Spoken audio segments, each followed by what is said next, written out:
بسم اللہ الرحمن الرحیم۔ قانون فالو کرنا، پیچھے چلنا، ساتھ دینا، انسان اس کو سنگین سمجھتا ہے، ایک بوجھ سمجھتا ہے، وزن۔ اسی وجہ سے آپ دیکھتے ہیں کہ کسی ادارے میں آنے تک انسان اپنے آپ کو آزاد سمجھ رہا تھا، اس ادارے میں آنے کے بعد اس کے جو قوانین ہیں فالو کرنے کے بعد اب انسان اپنے آپ کو مقید دیکھتا ہے، یعنی قوانین کی چار دیواری میں اپنے آپ کو قید دیکھتا ہے۔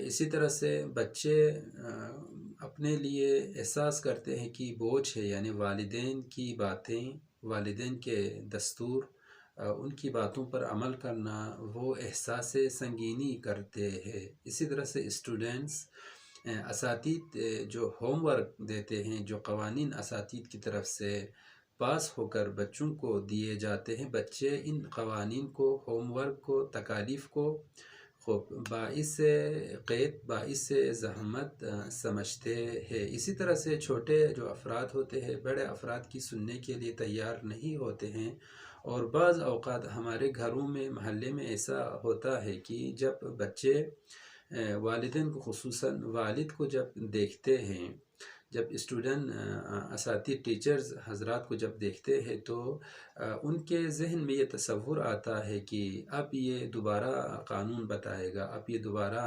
آرڈر کرے گا، اب یہ دوبارہ کوئی دستور ہمیں سکھائے گا، بتائے گا، سننا پڑے گا، کرنا پڑے گا، ساتھ دینا پڑے گا۔ اپنی جگہ بچے احساس تنگی کرتے ہیں، احساس خستگی اور احساس بوجھ کرتے ہیں۔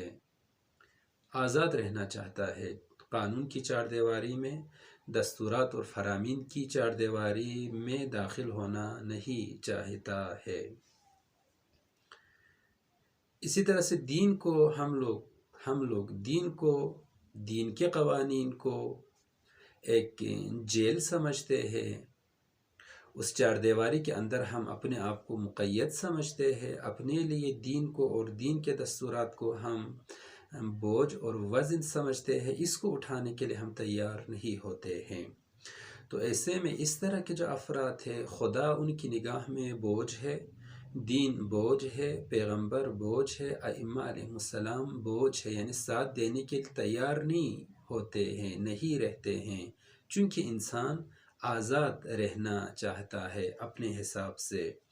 دین کو قبول کرنا، امام کے ساتھ دینا، یعنی سلب آزادی کو یہ سمجھ رہا ہوتا ہے کہ در واقع مجھ سے چھینی جا رہی ہے، جبکہ بات در حقیقت یہ نہیں ہے۔ آپ آزاد رہ کر در واقع نفس کی چار دیواری میں آپ جانا چاہتے ہیں، خواہشات کی چار دیواری میں آپ جانا چاہتے ہیں، دنیا کی چار دیواری میں آپ جانا چاہتے ہیں، یعنی آزاد رہ کر آپ در واقع دنیا کے غلام آپ بننا چاہتے ہیں، نفس اور خواہشات کے غلام آپ بننا چاہتے ہیں، جبکہ آپ کو نہیں پتہ چل رہا ہوتا ہے۔ دنیا میں کوئی انسان اس معنی میں آزاد نہیں ہوتا ہے جبکہ وہ اپنے آپ کو آزاد سمجھ رہا ہوتا ہے، اور اس طرف سے کوئی بھی انسان دنیا میں دینی اعتبار سے غلام نہیں ہے جبکہ وہ اپنے آپ کو غلام اور مقید سمجھ رہا ہوتا ہے۔ دین آپ کو غلام بنانا نہیں چاہتا ہے، دین آپ کو آقا بنانا چاہتا ہے۔ خدا کی سنیں تو خدا تمہیں آقا بنائے گا، دین کی سنیں تو دین تمہیں سردار بنائے گا۔ اصلاً دین آیا ہے انسان کو غلامی سے نجات دلانے کے لیے، غلامی کی اس چار دیواری کو توڑنے کے لیے۔ ہم کہاں تک خدا کی سننے کے لیے تیار ہے، بوجھ سمجھتے ہیں یا سنتے ہیں؟ جناب زینب سلام اللہ علیہا امامت کے ساتھ رہنے کو اپنے لیے بوجھ نہیں سمجھتی تھی، امام حسین کے ساتھ زندگی گزارنے کو، اس تحریک میں، اس نہضت کربلا میں شرکت کرنے کو اپنے لیے بوجھ نہیں سمجھتی تھی۔ ہر لحظہ، ہر موڑ پر امام کے ساتھ، ولایت اور امامت کے ساتھ آپ دینے کے لیے تیار رہتی تھی۔ ایک لحظہ کے لیے آپ کی زندگی امامت سے، ولایت مداری سے خالی نہیں ہے۔ امام کی اطاعت اور ولایت کو آپ بوجھ نہیں سمجھتی تھی، بلکہ باعث فخر، باعث ترقی، باعث سرداری، باعث کمال آپ سمجھتی تھی۔ تو ایسے میں اس وقت 1400 سال پہلے آپ نے یہ کر کے دکھایا کہ ولایت مداری میرے لیے باعث سنگینی نہیں ہے، بوجھ نہیں ہے، باعث ترقی اور کمال ہے۔ اس وقت 1400 سال بعد جو اس وقت ہم رہ رہے ہیں، اس معاشرے میں جو ہم رہ رہے ہیں، اس وقت امام زمان کے حوالے سے امام زمان کے ساتھ دینا آیا ہمارے لیے بوجھ ہے، امام زمانہ کی سننا ہمارے لیے بوجھ ہے، امام کی اطاعت کرنا ہمارے لیے بوجھ ہے۔ اگر امام تشریف لائے، اس معاشرے میں قدم رکھے، معاشرے میں اپنا حضور پیدا کرے، تو اس وقت ہم کہاں تک تیار ہوں گے؟ خواہشات کی چھوڑ کر، نفس کی چھوڑ کر، حیوانی تقاضوں کو چھوڑ کر، دنیا کے تقاضوں کو چھوڑ کر، صرف اور صرف امام کے تقاضے پر عمل کرنے کے لیے احساس سنگینی کیے بغیر شب و روز امام کی خدمت میں، امام کی اطاعت کرنے کے لیے کہاں تک ہم تیار ہو سکتے ہیں، رہ سکتے ہیں؟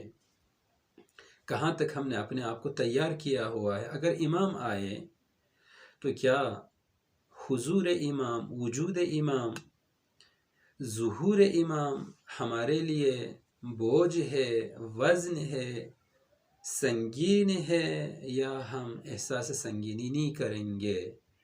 ہمارے لیے نہیں فرق ہونا چاہیے، نہیں فرق پڑنا چاہیے چی امام آپ کے سامنے ہو، چی امام پردے کے پیچھے ہو، دونوں صورتوں میں امام موجود ہے۔ امام کے اہداف آپ کے سامنے ہیں، فرامین امام آپ کے سامنے ہے، امام کی چاہتیں آپ کے سامنے ہیں، امام کی وہی چاہتے ہیں جو خدا کی چاہتے ہیں۔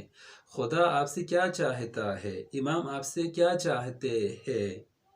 تو یہ چاہتیں چی امام آپ کے سامنے ہو یا نہ ہو، آپ نہیں دیکھ رہے ہیں، جبکہ امام آپ کے سامنے ہیں، امام آپ کے پاس ہے، آپ کے معاشرے میں ہے، ہم نہیں دیکھ رہے ہیں۔ ہمارے ان آنکھوں میں یہ جو سامنے کی چیزیں ہیں، ان کو دیکھنے کی عادت ہے، یہ جو مادی چیزیں ہیں، ان کو دیکھنے کی عادت ہے۔ امام کو ہمارے آنکھوں میں یہ گنجائش نہیں ہے کہ دیکھیں، جبکہ امام آپ کے ساتھ ہے، آپ کے معاشرے میں ہے، آپ کے محلے میں ہے، انسانوں کے ساتھ ہے، انسانوں کے پاس ہے۔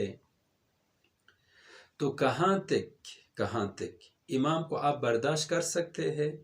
امام کے ساتھ آپ دے سکتے ہیں؟ امام کی اطاعت آپ کر سکتے ہیں؟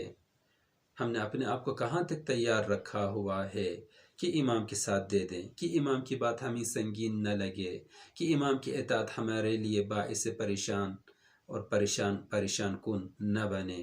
کہاں تک؟ آئے امام کی اطاعت کو ہم اپنے لیے سنگین سمجھتے ہیں یا نہ؟ زینب سلام اللہ علیہا ولایت مداری پر آپ فخر کرتی ہے، آپ کو فخر ہے، آپ کو افتخار ہے، باعث عزت، باعث کمال اور افتخار آپ سمجھتی ہے۔